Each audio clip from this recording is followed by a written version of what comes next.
लिखा है who is the anti Christ, question mark. असत्य से भरा हुआ पशु, असत्य से भरा हुआ पशु। मैं कुछ सेकंड इसको रख रहा हूं दोस्तों, देख लीजिएगा प्लीज। इस एक सेशन में आपको पूरे प्रकाशित वाक्य की पुस्तक का अध्ययन देने वाला हूं जी। वंडरफुल जीसस, अध्याय 13 का 1 लिखा है, तब मैंने एक पशु को समंदर से निकलते हुए देखा। समंदर मतलब आप समझ गए होंगे, पीपल, लोग, पृथ्वी, मनुष्य के बीच में से, जिसके 10 सिंह 7 सिर थे, उसके सिंगों पर 10 राजमुकुट, उसके सिरों पर परमेश्वर की निंदा के नाम लिखे हुए थे। ये मनुष्य है, ये जानवर नहीं है। लेकिन इसको पशु क्यों कहा गया? क्योंकि ये पशु यानी कि लूसीफर की तरह कार्य करेगा। और इसको पशु इसलिए भी कहा, देखो यीशु ने क्या कहा, तुम अपने पिता शैतान से हो। वो शुरू से हत्यारा था, उत्पत्ति में पहुंच गए यीशु, जिसको सांप बोलते हैं। अब आपको समझ में आ गया होगा। वचन 2, पशु में, जो पशु मैंने देखा वो चीते के समान था, मतलब उसकी स्पीड होगी।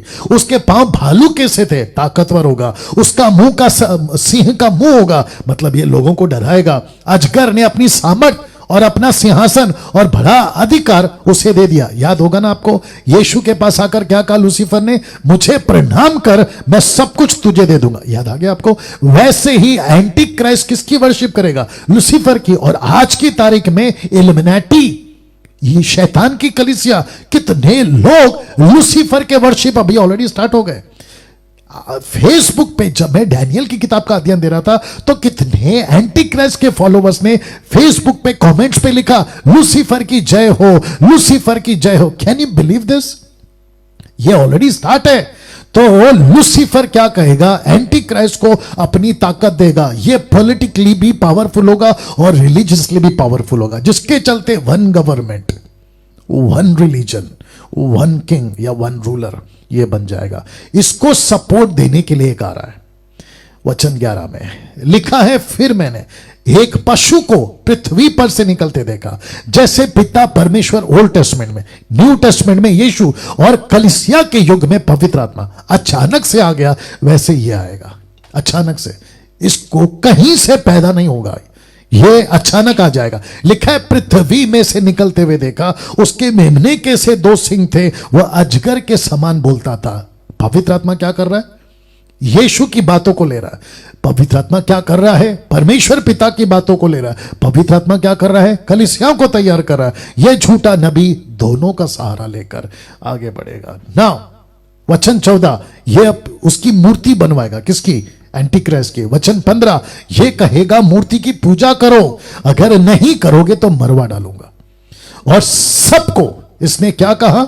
वचन 16 में, छोटे बड़े, धनी कंगाल, दास, स्वतंत्र, सबके दाहिने हाथ या उनके माथे पर एक एक छाप करा दी। वचन 17, इसको छोड़ जिस पर छाप, अर्थात उस पशु का नाम या उसके नाम का अंक हो, और कोई लेन देन नहीं कर सकेगा, अन्य कोई लेन देन नहीं कर सकेगा। दूसरे शब्दों में, आप शॉपिंग मार्केट नहीं जा सकते, आप बनिया की दुकान में नहीं जा सकते, आप कपड़ा नहीं खरीद सकते, आप एटीएम से पैसा नहीं निकाल सकते, आप नौकरी जाकर सैलरी नहीं ला सकते, आपको कोई नौकरी नहीं देगा, आप चपरासी की होटल ने किसी कहीं पे भी नौकरी नहीं मिलेगी। आपको एक ही शर्त पे नौकरी मिलेगी, एक ही शर्त पे एटीएम से पैसा मिलेगा। गाड़ी में पेट्रोल तक नहीं भरा पाओगे, पेट्रोल पंप में एक ही शर्त पे, माथे पे निशानी दिखाओ या हाथ में निशानी दिखाओ, तब लेन देन कर सकोगे। सोच के देखिए, क्या ऐसे युग में आपको जीना है या फिर यीशु के कलीसिया रैप्चर में उठाया जाना? ये चुनाव आपको करना है। वचन 18 लिखा है कि ज्ञान इसी में, जिसे बुद्धि हो वह पशु का अंक जोड़ ले, वो पशु का अंक जोड़ ले। यह पशु नहीं है, वचन कहता है, क्योंकि वो मनुष्य का अंक है, उसका अंक 666 है। 666। ना दोस्तों, red dragon, antichrist, false prophet, अब ये तीनों पृथ्वी पर राज्य करें। अब आप सोच के देखो, पृथ्वी का क्या क्या हालत करेंगे ये लोग। किसी सरकार का नहीं चलेगा, किसी दूसरे धर्म का नहीं चलेगा, किसी दूसरे धर्म की पुस्तकों का नहीं चलेगा, बाइबल का, इसका उसका किसी का नहीं चलेगा। राज सिर्फ इनका चलेगा। इसलिए कहता हूं, समझ जाओ।